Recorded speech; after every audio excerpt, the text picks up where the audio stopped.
My dear friends, I'm professionalist. I'm Uday Singh, advocate speaking. So ನೀವೆಲ್ಲರೂ ಸಹ ನನ್ನ channel ಅನ್ನು ನೋಡ್ತಾ ಇದ್ದೀರಿ ಅಂತ ನಾನು ಅಂದ್ಕೊಂಡಿದ್ದೀನಿ. ಸೊ ನೀವೆಲ್ಲರೂ ಸಹ ಶೇರ್ ಮಾಡಿ, ಕಮೆಂಟ್ ಮಾಡಿ ಮತ್ತು ನನ್ನ ಚಾನಲ್ಗೆ ಸಬ್ಸ್ಕ್ರೈಬ್ ಆಗೋದನ್ನು ಮರಿಬೇಡಿ. ಸೊ ಇವತ್ತು ನಾನು ಇನ್ನೊಂದು ವಿಷಯವನ್ನು ತೆಗೆದುಕೊಂಡು ನಿಮ್ಮ ಮುಂದೆ ಬಂದಿದ್ದೀನಿ. ನಾನು ಇವತ್ತು ಆಯ್ಕೆ ಮಾಡಿಕೊಂಡಿರ್ತಕ್ಕಂಥ ವಿಷಯ 1973 CRPC ಪ್ರಕಾರ ಬಂಧಿಸಲ್ಪಟ್ಟ ಬಂಧನಕ್ಕೆ ಒಳಗಾದಂಥ ವ್ಯಕ್ತಿಯ ಹಕ್ಕುಗಳು. ಈ ವಿಷಯವನ್ನು ನಾನು ತೆಗೆದುಕೊಂಡಿದ್ದೀನಿ.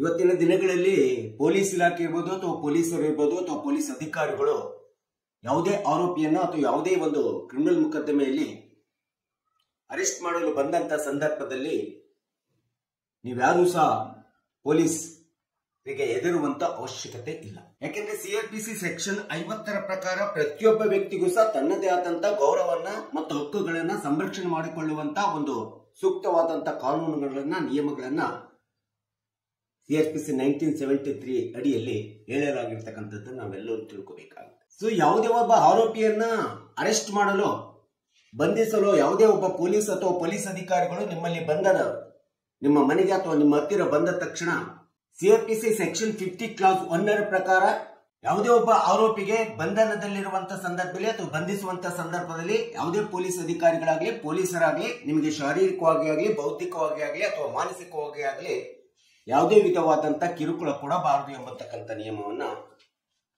ಈ ಒಂದು ಸೆಕ್ಷನ್ 50 ಕ್ಲಾಸ್ 1 ಅಡಿಯಲ್ಲಿ ಹೇಳ್ತದೆ.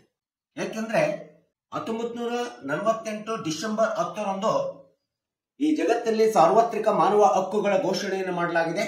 ಅದಕ್ಕೋಸ್ಕರ ಡಿಸೆಂಬರ್ 10ರನ್ನ ನಾವು ಅಂತಾರಾಷ್ಟ್ರೀಯ ಮಾನವ ಹಕ್ಕುಗಳ ದಿನಾಚರಣೆ ಅಂತೇಳಿ ನಾವು ಆಚರಿಸ್ತೀವಿ. ಸೊ ಅಷ್ಟಲ್ಲದೆ ಈ ಸಂವಿಧಾನದ ವೈಯಕ್ತಿಕ ಸ್ವತಂತ್ರತೆ ಮತ್ತು ಬದುಕಿನ ಹಕ್ಕಿನ ಪ್ರಕಾರ ಸೆಕ್ಷನ್ ಆರ್ಟಿಕಲ್ 20, 21 ಮತ್ತು 22 ಅನ್ನು ನಾವು ನೋಡಿದಾಗ ಪ್ರತಿಯೊಬ್ಬ ವ್ಯಕ್ತಿಯು ಸನ್ನದೇ ಆದಂತ ಜೀವನ ಮತ್ತು ಬದುಕಿನ ಹಕ್ಕನ್ನು ಸಂರಕ್ಷಿಸಿಕೊಳ್ಳತಕ್ಕಂಥ ಸಮರ್ಥನೆ ಮಾಡಿಕೊಳ್ಳುವಂತ ಒಂದು ಸಂವಿಧಾನಾತ್ಮಕವಾದಂತ ಹಕ್ಕನ್ನ ಕೊಟ್ಟಿದೆ.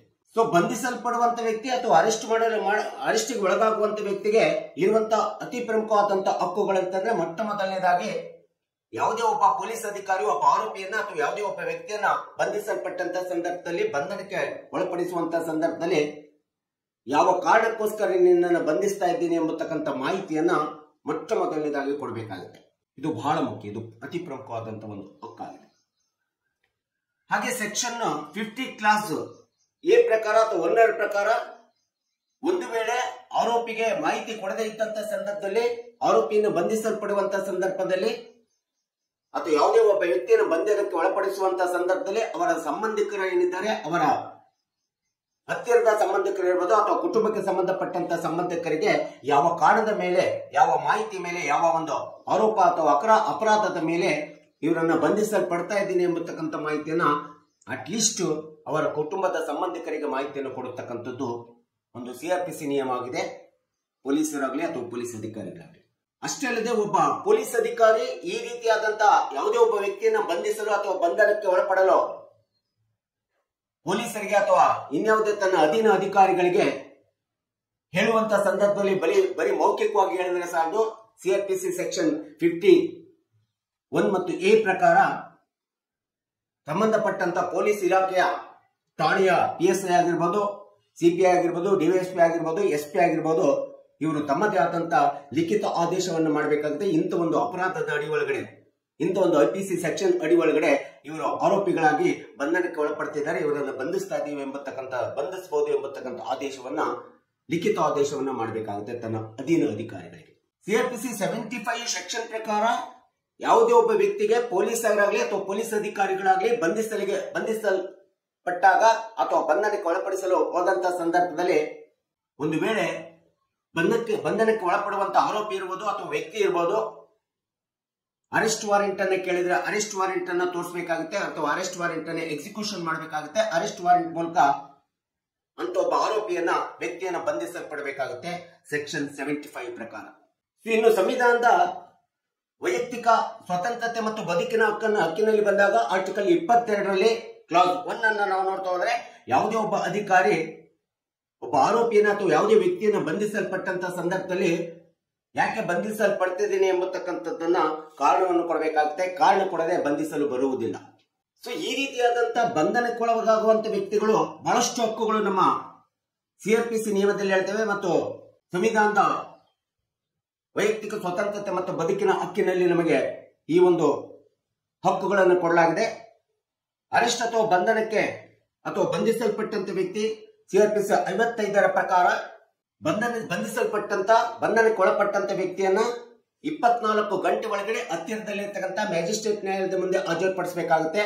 ಸೊ ಬಂಧಿಸಲ್ಪಟ್ಟಂತ ವ್ಯಕ್ತಿಯ ಎಲ್ಲಿಂದ ಬಂಧನಕ್ಕೆ ಒಳಪಟ್ಟಿದ್ದಾನೆ ಆ ಸ್ಥಳದಿಂದ ಕಸ್ಟಡಿಗೆ ತಂದು ಪೊಲೀಸ್ ಕಸ್ಟಡಿಗೆ ಅಥವಾ ಜುಡಿಷಿಯಲ್ ಕಸ್ಟಡಿಗೆ ತರುವಂತ ಸಮಯವನ್ನು, ಪ್ರಯಾಣದ ಸಮಯವನ್ನು ಹೊರತುಪಡಿಸಿ 24 ಗಂಟೆ ಒಳಗಡೆ ಆ ವ್ಯಕ್ತಿಯನ್ನ ಸಂಬಂಧಪಟ್ಟಂತ ಮ್ಯಾಜಿಸ್ಟ್ರೇಟ್ ನ್ಯಾಯಾಲಯದ ನ್ಯಾಯಾಧೀಶರ ಮುಂದೆ ಹಾಜರುಪಡಿಸಬೇಕು.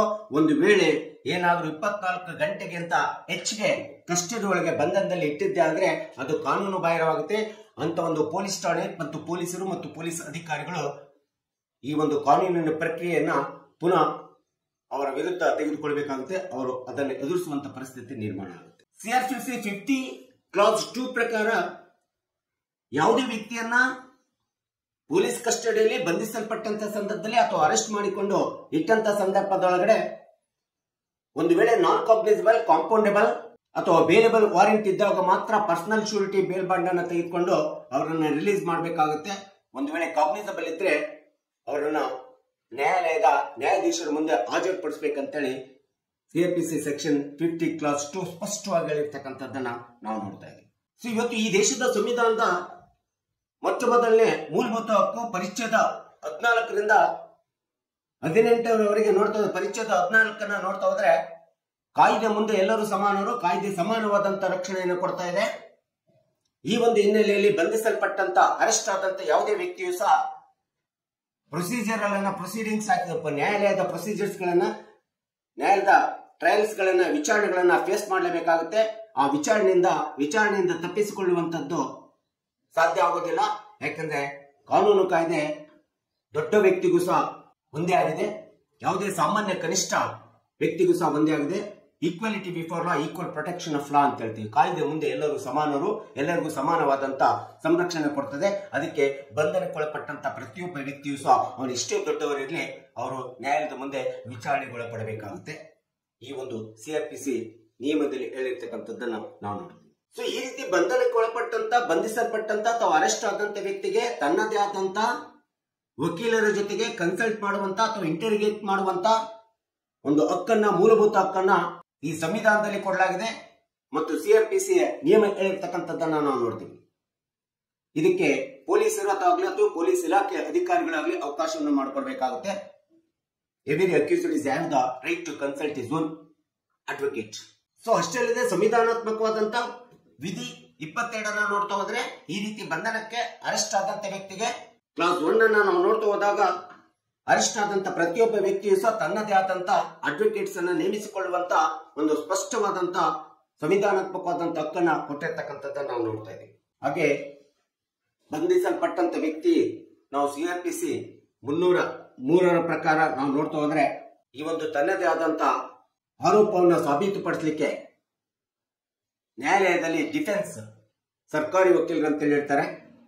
ಅವರನ್ನ ಆರೋಪಿಗಳನ್ನ ರಕ್ಷಣೆ ಮಾಡಲಿಕ್ಕೋಸ್ಕರ ಇರ್ತಕ್ಕಂಥ ಸರ್ಕಾರಿ ವಕೀಲರನ್ನ ನೇಮಿಸಿಕೊಳ್ಳುವಂತ ಅಧಿಕಾರವೂ ಸಹ ಇದೆ. 304 ಮತ್ತು ಸಂವಿಧಾನಾತ್ಮಕವಾದಂತಹ ಪರಿಚ್ಛೇದ 39ರ ಪ್ರಕಾರ ಪ್ರತಿಯೊಬ್ಬ ಆರೋಪಿಗೂ ಸಹ ತಾನು ಬಡವನಿದ್ದರೆ ಅಥವಾ ಪರಿಶಿಷ್ಟ ಜಾತಿ ಪರಿಶಿಷ್ಟ ಜನಾಂಗದಲ್ಲಿದ್ದರೆ ಅಥವಾ ತನಗೆ ಕೋರ್ಟ್ ಫೀ ಕಟ್ಟಿ ಮೊಕದ್ದಮೆಯನ್ನು ಎದುರಿಸಲು ಆಗದೇ ಇದ್ದಂತ ಸಂದರ್ಭದಲ್ಲಿ ಈ ಒಂದು ಸಂವಿಧಾನಾತ್ಮಕವಾದ ನಿಯಮದ ಹಕ್ಕಿದೆ.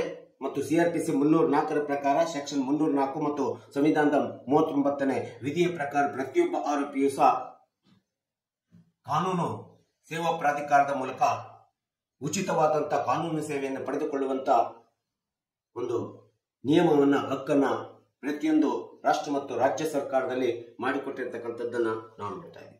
ಸೊ ಈ ರೀತಿಯಾಗಿ ಯಾವುದೇ ಪೊಲೀಸ್ ಕಸ್ಟಡಿ ಒಳಗಡೆ ಇರಲಿ ಅಥವಾ ಯಾವುದೇ ವಿಧವಾದಂತ ಬಂಧನಕ್ಕೆ ಒಳಗಾದಂತ ಆರೋಪಿ ಅಥವಾ ವ್ಯಕ್ತಿ ಸಿಆರ್ಪಿಸಿ ಸೆಕ್ಷನ್ 54 ಪ್ರಕಾರ ಅವನಿಗೆ ಏನಾದರೂ ಅನಾರೋಗ್ಯದಿಂದ ಬಳಲುತ್ತಿದ್ದರೆ, ಬಿಪಿ ಇರ್ಬೋದು, ಶುಗರ್ ಇರ್ಬೋದು, ಇನ್ಯಾವುದೇ ಆದಂತ ಒಂದು ಅತೀವವಾದಂತಹ ಕಾಯಿಲೆಗಳಿಂದ ಬಳಲ್ತಾ ಇದ್ರೆ ಅಥವಾ ಬಂಧಿಸಲ್ಪಟ್ಟಂತ ವ್ಯಕ್ತಿಗೆ ಏನಾದರೂ ಶಾರೀರಿಕವಾದಂತಹ ಇಂಜುರಿ ಆಗಿತ್ತು ಅಂದ್ರೆ ತಕ್ಷಣದಲ್ಲಿ ಸಂಬಂಧಪಟ್ಟಂತ ಸರ್ಕಾರಿ ಆಸ್ಪತ್ರೆಯಲ್ಲಿ ತೆಗೆದುಕೊಂಡೋಗಿ ಚಿಕಿತ್ಸೆ ಮಾಡತಕ್ಕಂಥ ಒಂದು ಅತೀವಾದಂತಹ ಹಕ್ಕು ಪ್ರತಿಯೊಬ್ಬ ಆರೋಪಿದಾಗಿದೆ. ಇಂಥ ಒಂದು ಕರ್ತವ್ಯವನ್ನ ಪೊಲೀಸರಾಗ್ಲಿ ಅಥವಾ ಪೊಲೀಸ್ ಅಧಿಕಾರಿಗಳೇ ಆಗಲಿ ತಕ್ಷಣದಲ್ಲಿ ನಿರ್ವಹಣೆ ಮಾಡಬೇಕಾಗುತ್ತೆ.